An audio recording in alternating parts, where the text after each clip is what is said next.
आधी सदी से लेखन में सक्रिय श्री रमेश सैनी का जन्म 3 जून 1949 को महाराजपुर, मंडला, मध्य प्रदेश में हुआ। अर्थशास्त्र एवं मनोविज्ञान विषयों में स्नातकोत्तर रमेश सैनी जी मध्य प्रदेश के वरिष्ठ व्यंग्यकारों में एक जाना पहचाना नाम है। देश के प्रतिष्ठित समाचार पत्रों एवं पत्रिकाओं में आपकी व्यंग रचनाओं का प्रकाशन होता रहा है। मेरे आसपास, बिन सेटिंग सब सून, अतृप्त आत्माओं की मुक्ति जैसे चर्चित व्यंग संग्रह, बक्से में कुछ तो है जैसे व्यंग उपन्यास सहित अंतहीन वापसी जैसे कहानी संग्रह के माध्यम से अपनी कलम का जादू बिखेरा। कादम्बिनी, व्यंग्य यात्रा, अखिल भारतीय स्वर रास बिहारी पांडे स्मृति सम्मानों के साथ अनेक सम्मानों से सम्मानित श्री रमेश सैनी YouTube पर प्रति सप्ताह व्यंग्य धारा नाम से व्यंग्य विमर्श पर कार्यक्रम की प्रस्तोता भी है। व्यंग की रंग प्रभात के संग में स्वागत है वरिष्ठ व्यंग्यकार श्री रमेश सैनी जी का।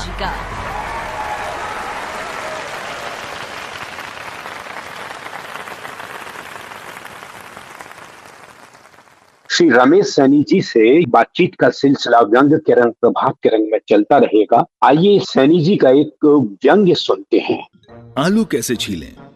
रमेश सैनी। लॉकडाउन में समय काटने के लिए किचन में पुरुषों में आमद रफत बढ़ गई है। स्वादिष्ट खाना बनाने के नुस्खे आजमा रहे हैं। उनकी देखा देखी बच्चे भी माओं के काम में अड़ंगा डाल रहे हैं। अभी कल परसों की बात होगी, मेरा पौत्र आयुष अपनी माँ के पास किचन में खड़ा होकर सवाल पर सवाल पूछे जा रहा था। सामने उबले आलू रखे थे। आलूओं को देखकर वो बोला, मम्मी पोटैटो का क्या बनेगा? आलू बंडे, माँ ने कहा। तो बनाओ, कैसे बनते हैं? आलू को छीलना पड़ेगा। मैं छील दूं? ये बहुत गर्म है, आपसे नहीं बनेंगे, जल जाओगे। आयुष नहीं माना। तब आयुष ने आलूओं को उठाया। वो बहुत गर्म थे। वो सी करने लगा। फिर दौड़ा दौड़ा अपने कमरे में गया और स्मार्ट डिजिटल डिवाइस एलेक्सा ले आया। उसको ऑन किया और पूछा, आंटी गरम आलू कैसे छीलते हैं? आलू कच्चे हैं या पके? फोन से आवाज आई। मम्मी, आंटी पूछ रही हैं आलू कच्चे हैं या पके? पके, मम्मी ने बताया। आंटी पके। बच्चे ने मां की बात दोहरा दी। छोटे हैं या बड़े? फिर आवाज आई। मम्मी छोटे हैं या बड़े? मंझले, मां ने कहा। आंटी मंझले, तय करके बताओ कैसे हैं? मम्मी आंटी पूछ रही हैं कि कैसे हैं। मम्मी ने भुनभुना कर कहा, कह दे छोटे हैं पर छोटे से थोड़े बड़े हैं। आंटी, मम्मी कह रही हैं छोटे से थोड़े बड़े। ठीक है, अभी आलू ठंडे हैं या बहुत गरम? बहुत गरम, बच्चे ने तुरंत जवाब दिया। आलू को हाथ से मत उठाना, हर गरम चीज को उठाने से हाथ जल जाते हैं, आवाज ने आगाह किया। जलने से क्या होता है आंटी? बच्चे ने सवाल किया। जलने से फपोले पड़ जाते हैं, फिर उसका इलाज लंबे समय तक चलता है। मासूम बच्चे ने पूछा, आंटी पड़ोस वाली सौम्या दीदी कह रही थी कि उनका दिल जल रहा है पर कहीं पर फपोले नहीं दिखे। दिल कहां पर होता है? अभी तुम दिल के चक्कर में मत पड़ो, अपने टास्क पर ध्यान दो, बस तुम्हें गरम आलू छीलना है। ठीक है आंटी, मुझे भी दिल से क्या लेना जो दिखता नहीं। तो बताओ आलू कैसे छीलें? अच्छा बताओ, किचन में छोटी बड़ी चिमटी फोर्क हैं? मम्मी चिमटी या फोर्क है? बच्चे ने मां की ओर देखते हुए कहा। रैक में रखें।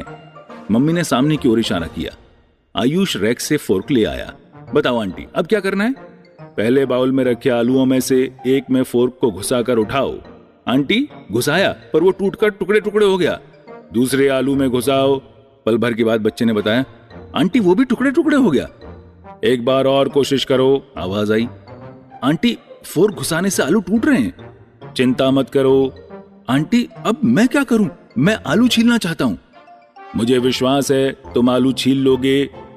मम्मी हैं? हाँ, पर वो फोन पर बात कर रही हैं। और पापा? वो भी मोबाइल पर चैट कर रहे हैं। आंटी मैं परेशान हो गया, मुझे आलू छीलना है, ये मेरा आज का टास्क है। धैर्य रखो, तुमने धैर्य नहीं रखा इसलिए आलू टुकड़े हो गए। आंटी धैर्य किसे कहते हैं? धैर्य मीन्स पेशेंस। ओह समझ गया। अच्छा अपनी दादी को बुलाओ। दादी मीन्स ग्रैंड मॉम। ओह आंटी, पर ग्रैंड मॉम हमारे साथ नहीं रहती हैं, वो अलग अकेले रहती हैं। अच्छा अब समझ गई, तभी आलू छीलने वाली मुसीबत सॉल्व नहीं हो रही है। फिर आवाज आई, हाँ प्लीज जल्दी से सोल्यूशन बताइए। अच्छा ऐसा करो, तुम पापा से कहो वो ग्रैंड मॉम को घर ले आएं। आवाज ने सुझाया। आंटी ग्रैंड मॉम को पता है गरम आलू कैसे छीलते हैं? हाँ, उन्हें ठंडे गरम छोटे बड़े आलू छीलने का अनुभव है। उनके पास आपकी सभी प्रॉब्लम का सलूशन है। Thank you very much aunty. Ayush चिल्लाते चिल्लाते पापा के पास गया। पापा, आज हम ग्रैंड मॉम घर लाएंगे। क्यों? पापा ने पूछा। बच्चे ने बताया, एलेक्सा आंटी कह रही हैं कि ग्रैंड मॉम के पास हर प्रॉब्लम का सलूशन है। आप लोगों के पास समय नहीं है कि मुझे बताएं कि आलू कैसे छीलें, कौन सा काम कैसे करें।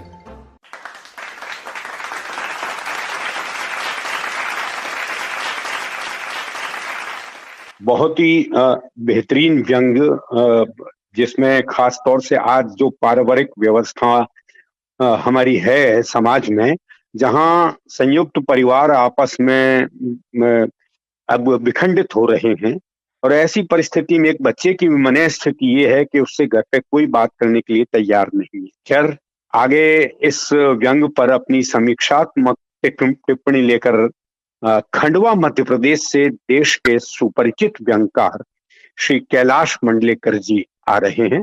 कैलाश जी, स्वागत है आपका।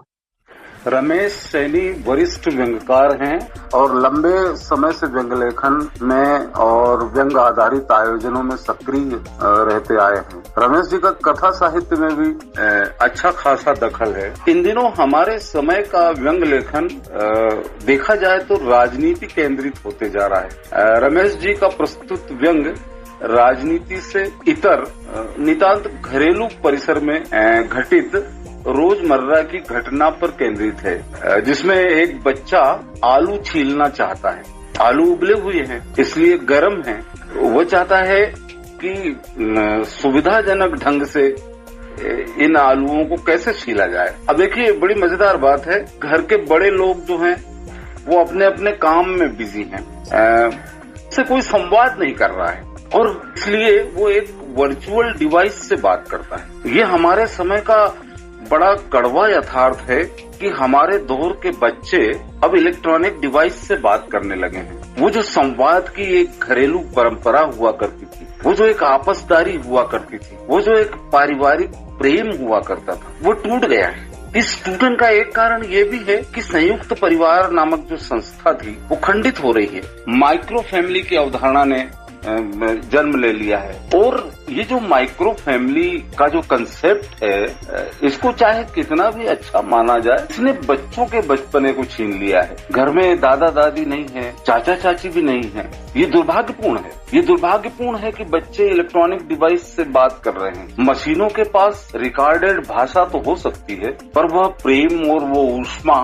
तो वो आपसदारी कहाँ से लाओगे। बच्चा अलेक्सा से पूछता है, अलेक्सा आलू कैसे छीले। और बड़ी मजेदार बात है, ये व्यंग का एक बड़ा करुण पक्ष रमेश सैनी ने उभारा है कि अलेक्सा कहती है कि दादी को बुलाओ, वो आलू छीलना सिखाएगी। मशीन कह रही है कि आप दादी को बुलाओ। यानी लुब्बे लुबाब ये है कि अब तो मशीनें भी इस बात को महसूस कर रही हैं कि घरों में होने वाला जो परंपरागत वार्तालाप है वो नष्ट हो गया है, उसे वापस लाने की जरूरत है। व्यंगकार रमेश सैनी का भी इस व्यंग में एक प्रच्छन्न आग्रह यह है कि वह पारंपरिक पारिवारिकता, वह कौटुंबिकता फिर से सजीव हो और बच्चे प्रेम और करुणा की भाषा सीखते हैं। प्रेम और करुणा ही असल में मनुष्य को बचाती है, परिवार को बचाती है।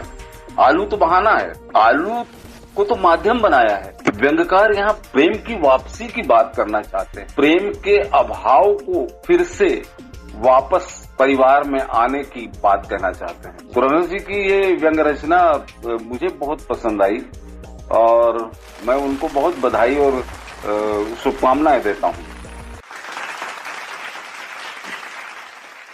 वाह, आभार कैलाश मंडलेकर जी, आपने बहुत करीनी के साथ और बहुत भीतर तक उतर कर इस व्यंग की समीक्षात्मक टिप्पणी प्रस्तुत की। और किसी दिन आपसे भी इस मंच पे हम मेहमान के रूप में चर्चा करेंगे। खैर, आगे बढ़ते हैं हम। सैनी जी, आपसे फिर से मुखातिब हो रहा हूं मैं। आपने लगभग इस 50 वर्ष में लिखते लिखते क्या महसूस किया कि व्यंग्य ने आपको क्या दिया और आपने व्यंग्य को क्या दिया? बहुत अच्छा प्रश्न है ये, क्योंकि हम जो श्रम कर रहे हैं, जो हम लिख रहे हैं, तो उस लिखने की कुछ लोग अपेक्षा करते हैं जी। और मेरा मानना है कि आप अपेक्षा मत करिए। आप जीवन में जो देख रहे हैं आप उसको लिखिए, उसको महसूस करिए और लोगों को बताइए कि समाज में कहाँ पर विसंगति है, कहाँ पर पाखंड है और कहाँ पर प्रपंच हो रहा है, कहाँ पर दोगलापन दिख रहा है। उस चीज को सिर्फ समाज के सामने आपको लाना है। हमको मालूम है कि हम कुछ नहीं कर सकते। और परसाई जी तो यहाँ बोलते कि हमारा काम समाज सुधारक का नहीं हो, उसके लिए दूसरे लोग हैं, समाज सुधारक, समाज शास्त्री लोग हैं, धर्म के लोग हैं या राजनीति के लोग हैं, सरकार के लोग हैं, वो उनका काम है सुधार। हमको तो सिर्फ यह बताना है कि कहाँ पर चूक रहे हैं, कहाँ पर गलती है, कहाँ पर कमजोर आदमी को आश्रय नहीं मिल रहा है, कमजोर आदमी और कमजोर होता जा रहा है या उसका दोहन हो रहा है, उसका शोषण हो रहा है। तो ये चीजें वो लोग नहीं देख पाते। हाँ जी जी जी जी। हाँ, तो हमको वह देखकर हमको बताना है। और मैंने लगभग सभी रचनाओं में कहीं ना कहीं कुछ जो चीज देखी है, जिसको महसूस किया, जिसको मैं जिस चीज से असंतुष्ट रहा हूँ उसको मैंने अपने लेखन में लाया है। और इससे पूरी तरह से मैं संतुष्ट हुए प्रकार से कि मैंने अपना काम जो एक लेखक का दायित्व है उसको बहुत ईमानदारी के साथ पूरा किया है। जी जी बिल्कुल, आपने बहुत बढ़िया बात कही है। और एक बात मैं और आपसे करना चाहता हूँ कि अक्सर ये कहा जाता है और ये खुद हम व्यंगकार भी कहते हैं कि व्यंग विरोध की का एक स्वर है, प्रतिपक्ष की एक भूमिका निभाता है। जबकि मेरा ये मानना है कि व्यंग्य सत्ता को, व्यवस्था को जागृत करने का एक माध्यम है। जिस तरह समाचार पत्रों में पत्रकार जहां कहीं विसंगति या जहां भ्रष्टाचार या अनाचार, अत्याचार जैसी घटनाओं को देखता है तो वो उन घटनाओं को न्यूज के माध्यम से आगे बढ़ाता है। लेकिन कभी भी ये कहा नहीं जाता कि पत्रकार, अखबार सत्ता विरोधी होता है, बल्कि राजनीतिज्ञ भी पत्रकारों को बहुत प्रेम से अपने पास बैठाते हैं, उनसे बातचीत करते हैं, उनसे बेहतर संबंध बनाते हैं। जबकि व्यंग्यकार स्वयं ही अपने पैरों में कुल्हाड़ी नहीं मार रहे हैं। आपको ऐसा लगता है? व्यंग्य का नाम सुनते ही लोग डिबकते हैं। जी, बहुत बढ़िया बात की मैंने आपको। आपने कही कि यह बात बिल्कुल सही है कि आजकल सत्ता भी पत्रकारों के पीछे भाग गई है और पत्रकारों को मना लेती किसी भी लालच ढंग से। और मैं आपको एक चीज बताऊं कि जैसा मैं महसूस करता हूं आज तक कि सरकार और प्रशासन, उसमें पुलिस भी है, वो अगर किसी से डरती है तो पत्रकार से। और पत्रकार ही ऐसा एक आदमी है जो पुलिस से भी हथियार लेता है और प्रशासन से भी हथियार लेता है, अपना उल्लू सीधा कर लेता है। और बाकी कोई ऐसी व्यवस्था नहीं है जो इन लोगों से अपना काम निकाल सके। तो कहने का अर्थ ये कि और अब स्थितियां इतनी बदल गई हैं कि पत्रकार उस ढंग के पत्रकार नहीं रहे कि जब लोग बोलते थे कि अगर लड़ना है तो अखबार निकाल लीजिए। हाँ, तो अब वो वाली पत्रकारिता नहीं रह गई। अब पूरी पत्रकारिता व्यवसायी हो गई है, बाजार हो गई है और बाजार ने उसके ढंग से दखल दे दिया है पत्रकारिता में कि वो नॉर्म थे, जो ईमानदारी थी, वो गायब हो चुकी है, बिल्कुल पूरी तरह से गायब हो चुकी है। तो मेरा जो दावा की पूरी तरह से गायब हो गई है। अब उनकी सुविधा के लिए जो उनको लाभ दे रहा है, चाहे वो सत्ता हो या दूसरी किसी प्रकार की भी सत्ता हो, व्यापार की सत्ता हो, राजनीति सत्ता हो या कुछ, वो सिर्फ उनके लाभ को देखकर अपनी बात कहता है। और यह भी सतर्क रहते कहीं उनको नुकसान ना हो जाए हमको बात करना, तो वो बचकर भी लिखता है ये चीजें। तो अद्भुत समय है, मैं आपको बताऊँ ये चीजें। और जी, मैं ये कहना चाहता हूँ कि व्यंगकार अभी भी इस चक्कर में नहीं फंसा है मैं आपको तो कुछ लोग हो सकते हैं जिनके संबंध हैं, वो लाभ हानि के लिए लिख लेते हैं, चाहे अखबार में छपने के लिए हो या शासकीय कोई भी जो लाभ होते हैं वो लेने के लिए लिख रहे हैं, क्योंकि सब व्यंगकार नहीं है। जी जी। बस हाँ, बस थोड़ी सी बात यह है कि उस बात को किस ढंग से कहना है, यहाँ पे कई बार अनेक व्यंगकार कमजोर हो जाते हैं, बस और कुछ बात नहीं है। उनकी दृष्टि में वो जो कहना चाहते हैं वो बात कभी कभी नहीं पहुंच पाती है और वो नहीं कह पाते, किंतु अभी इस कुचक्र में व्यंगकार अभी बाहर है। जी जी। अभी हाल ही में हमने वरिष्ठ व्यंग्यकार आलोक पुराणिक जी से भी इसी मंच पे चर्चा की थी। मैंने उनसे भी यही सवाल किया था। उन्होंने ये माना कि पत्रकारिता और व्यंग्य दो छोर हैं और उनके बीच में एक अंतर संबंध है, क्योंकि उनका मूल उद्देश्य एक ही है। पत्रकारिता का उद्देश्य भी विसंगतियों को उघाड़ना है, उन पर प्रहार करना है, और व्यंग्यकार का उद्देश्य भी यही है। खैर, आगे बढ़ते हैं अपन बातचीत में। आपने जब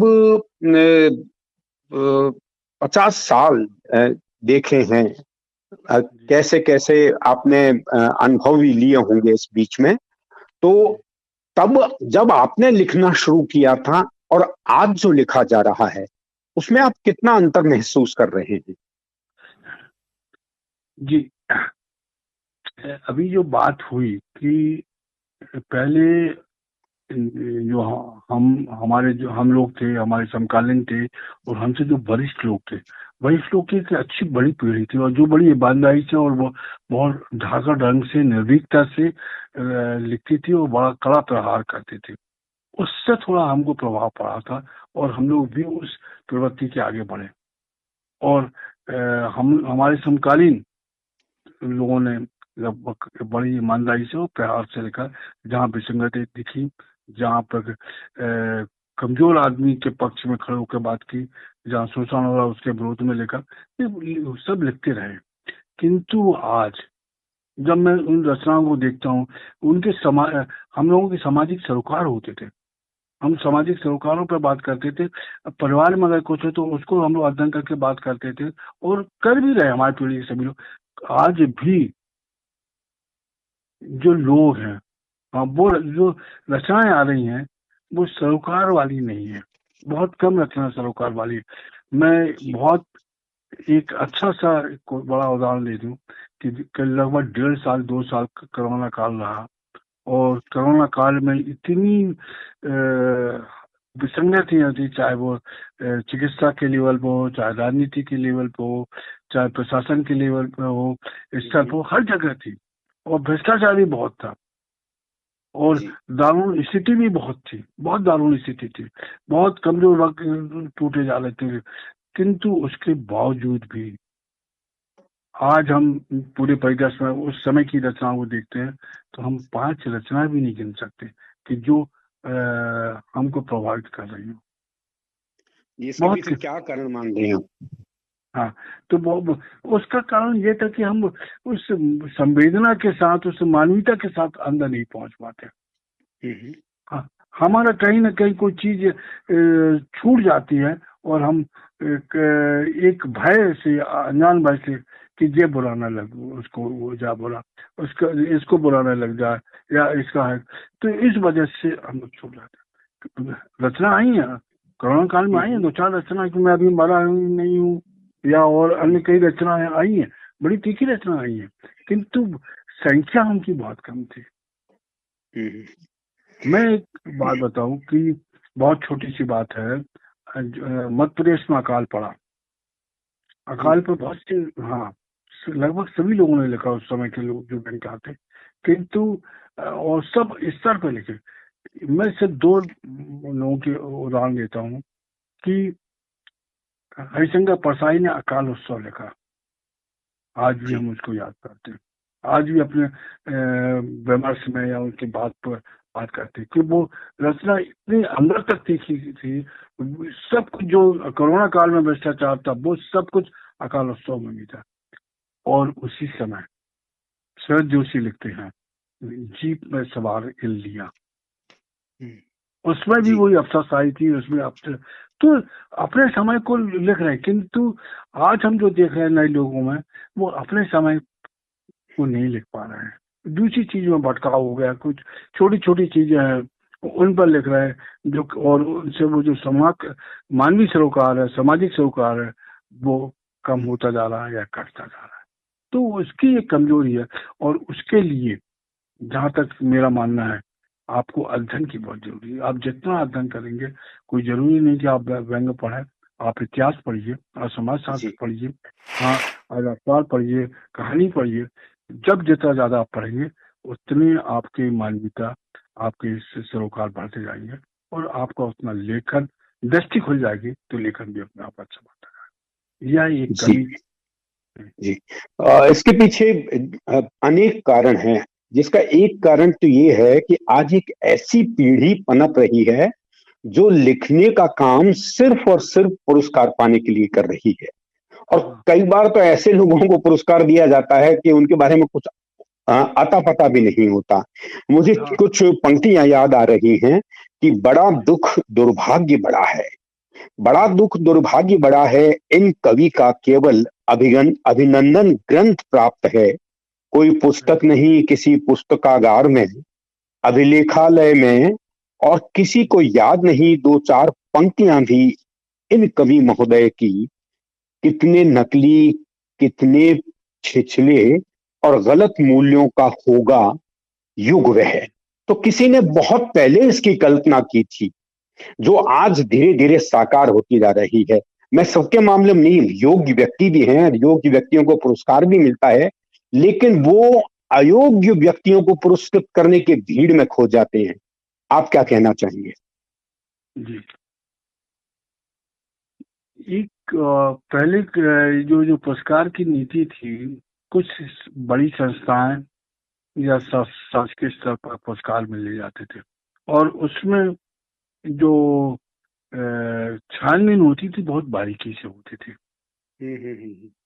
हाँ, अब स्थिति ये है कि अच्छा, उस पुरस्कारों का प्रभाव पड़ता था, लोग सम्मानित होते थे, और उस लेखक को हम सब पाठक सम्मान की दृष्टि से देखने लगते थे कि उसका मूल्यांकन हुआ है ये चीज। आज स्थिति ये होगी कि शासन तो जो कुछ कर ही रहा है, वो जितना पहले करता था आज भी उतना ही कर रहा है, कुछ खास बढ़ोतरी नहीं हुई है। किंतु प्राइवेट स्तर पर या बाहर से बहुत सी संस्थाएं हैं जो सम्मान देने लगी, छोटे छोटे सम्मान देने लगे। आज अगर मैं आप बताऊं कि परसाई जी की जन्मशती से चल रही है, मुझको तो ध्यान नहीं, 100-125 सम्मान तो सिर्फ सिंगर परसाई सम्मान के नाम पर हर संस्था दे रही है। हाँ, और उसकी उस संस्था की जहां तक उनकी नजर जाती है, उनमें से किसी को दे देती है। ना उनके लेखक पे ज्यादा विचार करती है, ना उनके लिखने पर ध्यान देती है, कभी कुछ करती है, और ऐसे में पुरस्कार कमजोर होकर रह जाते हैं। और फिर सब लोगों को लगता है कि जैसे जो जुगाड़ का लिया हुआ पुरस्कार भले ना लिया हो, किंतु लगने तो लगता है। मैं आपको, पब्लिक तो समझने लगती है, कि पाठक समझने लगता है कि जी ये पुरस्कार इनको इस वजह से मिला है या इस वजह से। यह ही सम्मान को गिराता है, मैं आपको बताऊं। और अधिकता जो है, अभी अधिकता हमारे इधर साल में एक बार एक संस्था पुरस्कार देती है, 112-13 लोगों को पुरस्कार देती है। अब बताइए, अब उस पुरस्कार का आदमी क्या करेगा? 112 लोग हाल में बैठे हैं, 112 के साथ और बैठे हुए हैं, एक आध मतलब 1 मिनट भी मैं भी सम्मान नहीं मिल पाता, 1 मिनट 2 मिनट में लिया और आगे बढ़ा, तो वो कहाँ सम्मान रह जाएगा?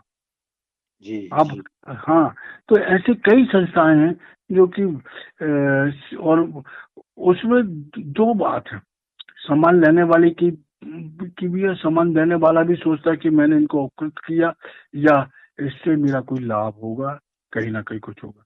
तो यह तो सम्मान की गति हो रही है।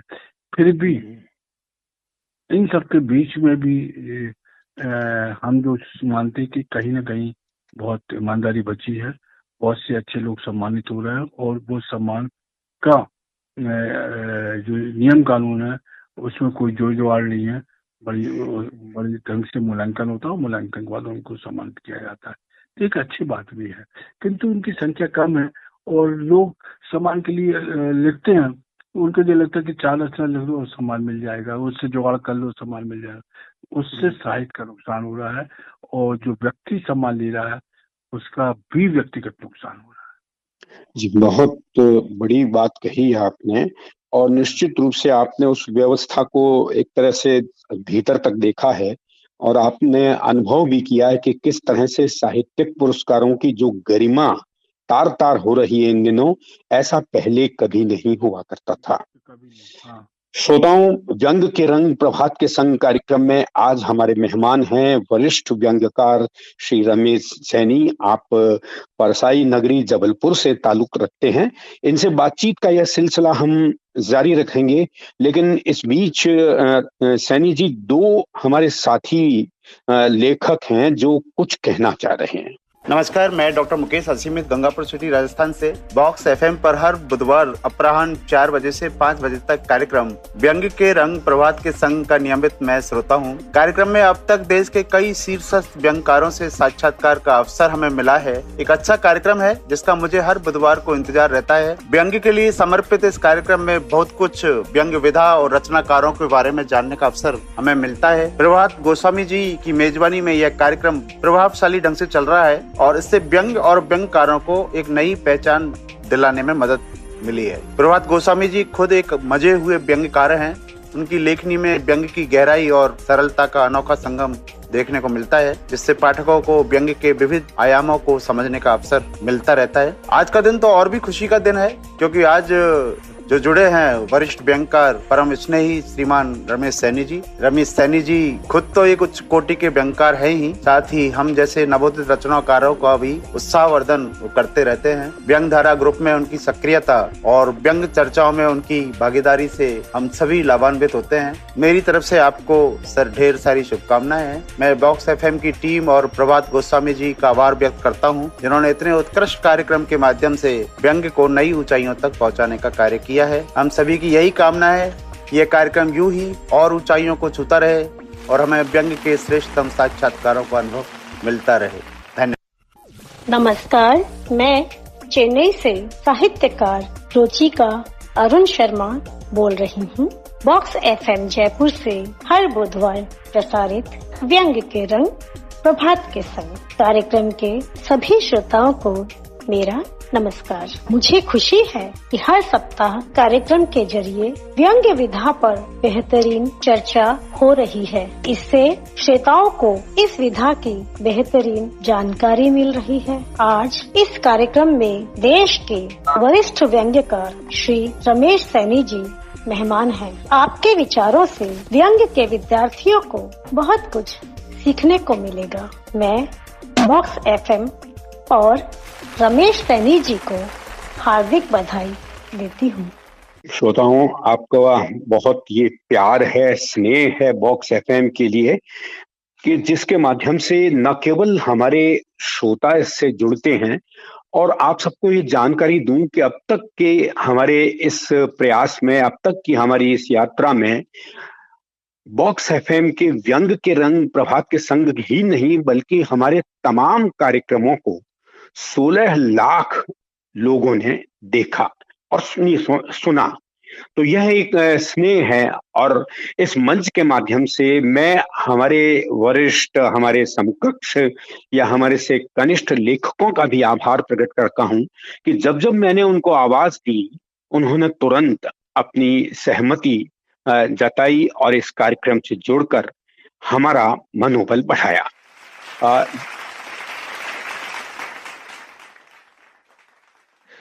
सैनी जी, मेरा अगला सवाल आपसे ये है कि लेखकों के बारे में कहा जाता है कि लेखक घर में रहकर भी घर में नहीं रहते। आप कितने सहमत हैं? बिल्कुल सही कह रहे हैं, और रहना भी नहीं चाहिए। अगर लेखक घर में रहेगा तो बाहर की दुनिया को नहीं देख पाएगा। अब वो हाँ, और लेखक का बाहर की दुनिया से संपर्क बहुत जरूरी है। हाँ, और उस संपर्क से ही आप दूसरों के दर्द को, दूसरों की खुशियों को आप महसूस कर सकते हैं, अन्यथा आप नहीं कर सकते। और लेखक का यही काम है, चाहे वो व्यंगकार हो चाहे कहानीकार हो, जब तक वो दूसरी दुनिया को नहीं देखेगा, बाहर की दुनिया को नहीं देखेगा, वो किसी के को महसूस नहीं कर पाए, किसी भी प्रकार की संवेदना को महसूस नहीं कर पाएगा। लेखक का संवेदनशील होना बहुत जरूरी है। इसको संवेदना के लहर आना चाहिए, मन में उत्साह आना चाहिए, जब भी वो लेखक अपनी रचना कर पाएगा। हाँ, एक बात और है, उसके साथ मैं जोड़ना चाहता हूँ कि लेखक को पढ़ना भी खूब चाहिए। जी जी जी। और सब कुछ पढ़ना चाहिए, साहित्य के साथ साथ दूसरी चीजें भी पढ़ना चाहिए, जब वह एक बढ़िया लेखक हो सकता है, क्योंकि उसको दुनिया की तमाम चीजें की जानकारी होगी पुस्तकों के माध्यम से। तो बाहर घूमने के लिए आप उसको खुद का अनुभव होगा और पुस्तकें पढ़ने से दूसरों का अनुभव होगा, और दोनों अनुभवों से एक आप बेहतरीन रचना कर सकते हैं और बेहतरीन सोच सकते हैं, और एक बेहतर के लिए, समाज की बेहतरी के लिए आप अपना लेखन जारी रख सकते हैं। जी जी। और एक बात और मैं पूछना चाह रहा हूँ कि इन दिनों आप व्यंग आलोचना पर भी काम कर रहे हैं। इस क्षेत्र में बहुत बड़ी आवश्यकता है आज अगर देखा जाए तो व्यंग्य आजादी से पहले से लिखा जा रहा है, आजादी के बाद इसने नई करवट ली है, लेकिन उसके बावजूद जहां व्यंग आलोचना की बात होती है, हमारे सामने 4-5 नाम ही उभर कर आते हैं। तो क्या यह उदासीनता इसलिए भी है कि लोग आलोचना को सहन नहीं करते? दूसरा इसी के से जुड़ा हुआ है कि यदि एक स्वतंत्र विधान आलोचना का व्यंग में बन जाए, तो आप व्यंग में कितना परिवर्तन देख रहे हैं भविष्य में? यह आज का बड़ा महत्वपूर्ण सवाल है, खासकर व्यंग के लिए। हम लोग जब आरंभ में लिखते थे तो बालुंदी शेखर तिवारी जी ने आलोचना चालू की थी। मैं उनको व्यंग्य का प्रथम आलोचक मानता हूँ, और उसके बाद अन्य लोगों ने भी लिखी थी। किंतु जो दूसरे आलोचक थे, जो कहानी के आलोचक थे और कविता के आलोचक थे या अन्य विधा के आलोचक थे, वो इसमें हाथ नहीं जाते थे, और वो इस बात को कहकर टाल जाते थे कि व्यंग अपने आप में एक आलोचना है, उसकी आलोचना क्या करना चाहिए। किंतु उसके अंदर के जो फॉर्मेट है, जो कमियां हैं, जो विषय संबंधित जानकारियां हैं, उसकी बात नहीं करते थे।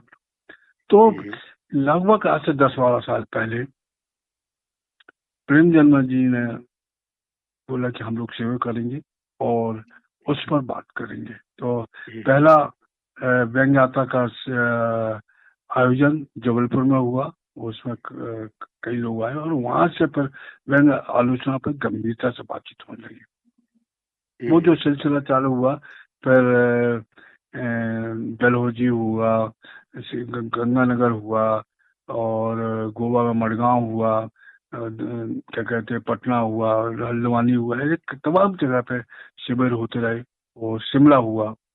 तो और हम लोग जाते रहे और उस पर बातचीत। तो व्यंग आलोचना अब बढ़ गई है, और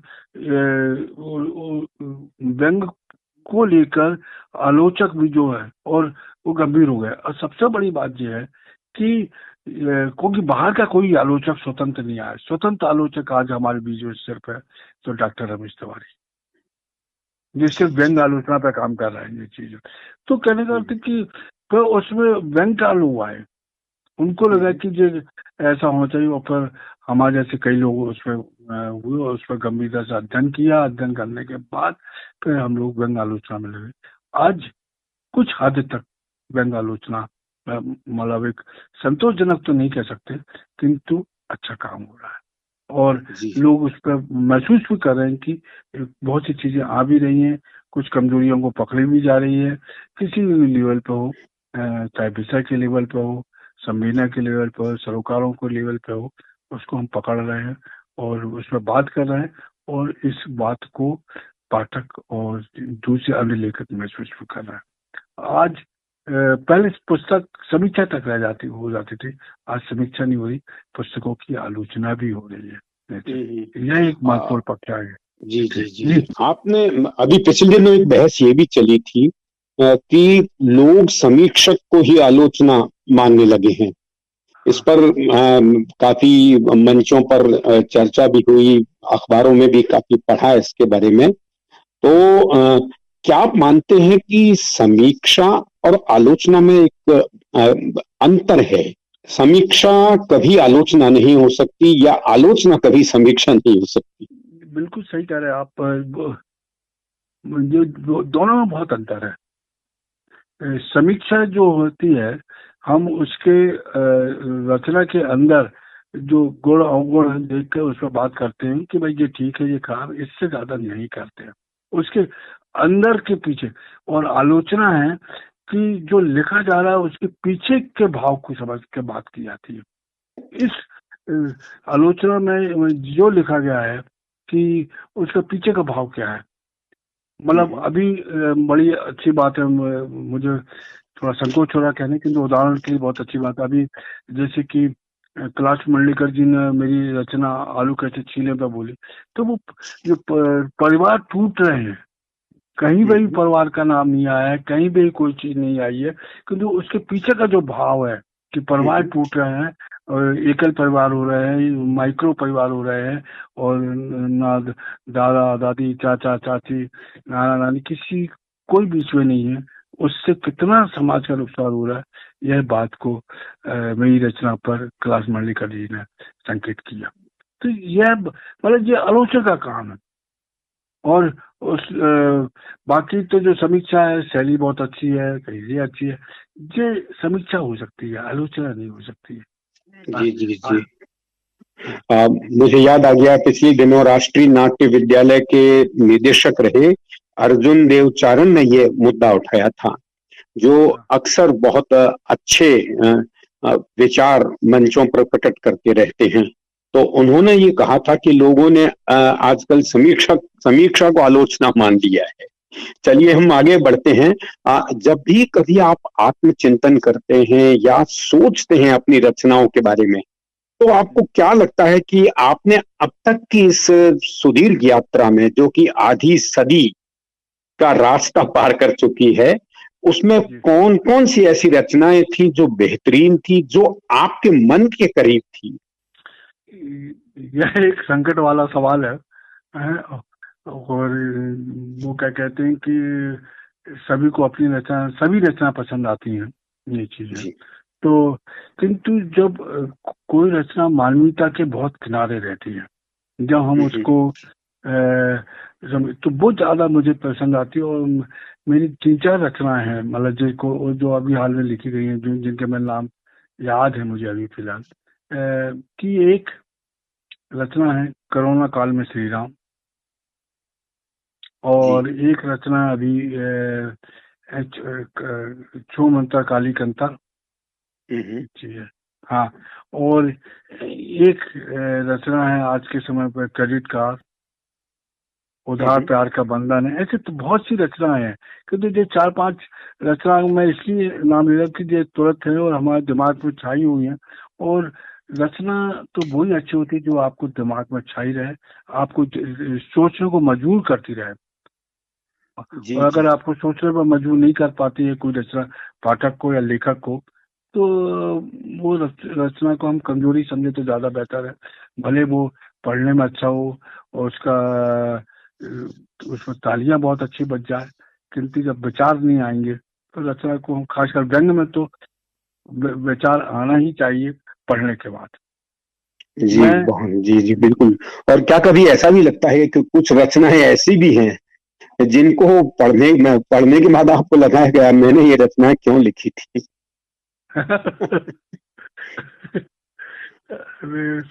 नहीं, इस टाइप का भाव कभी नहीं आया, क्योंकि इसलिए नहीं आया कि क्या होता है कि चाहे अच्छी रचना हो चाहे खराब रचना हो, छप गई, छपने के बाद ऐसा लगा कि अरे बहुत अच्छी रचना जब तो छप गई, किंतु वो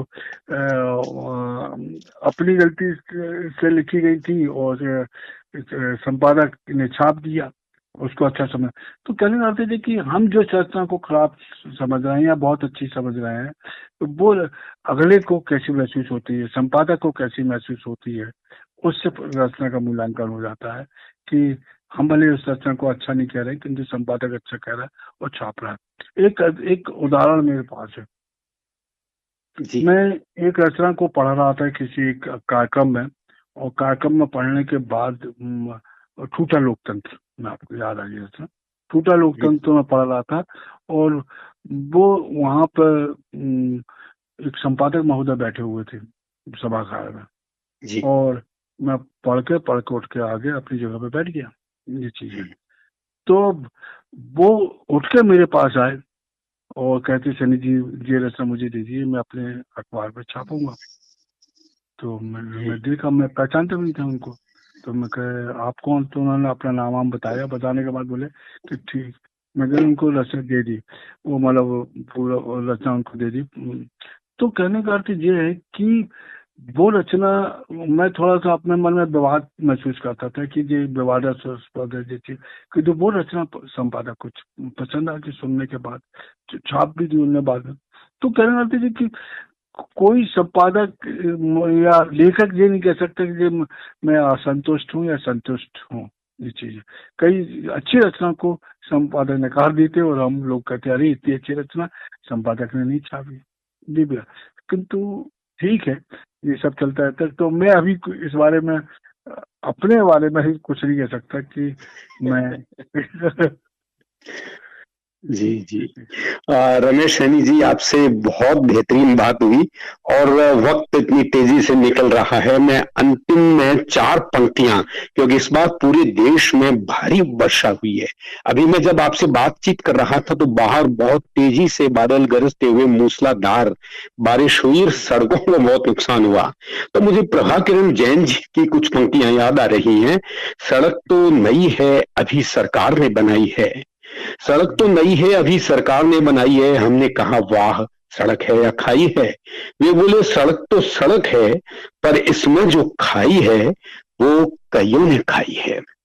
साथियों, आपने इस कार्यक्रम में रुचि ली, आप 1 घंटे तक इस कार्यक्रम से जुड़े रहे, इसके लिए आपका धन्यवाद। और बहुत धन्यवाद हमारे इस बॉक्स एफएम के सीईओ मुकुल गोस्वामी का, जिनकी मेहनत से जो अकेले इस मोर्चे पर खड़े हैं, और इनके पास बहुत बड़ी टीम नहीं है, लेकिन हम जैसे कुछ मित्र हैं जो इनको सहयोग करने के लिए तत्पर हैं।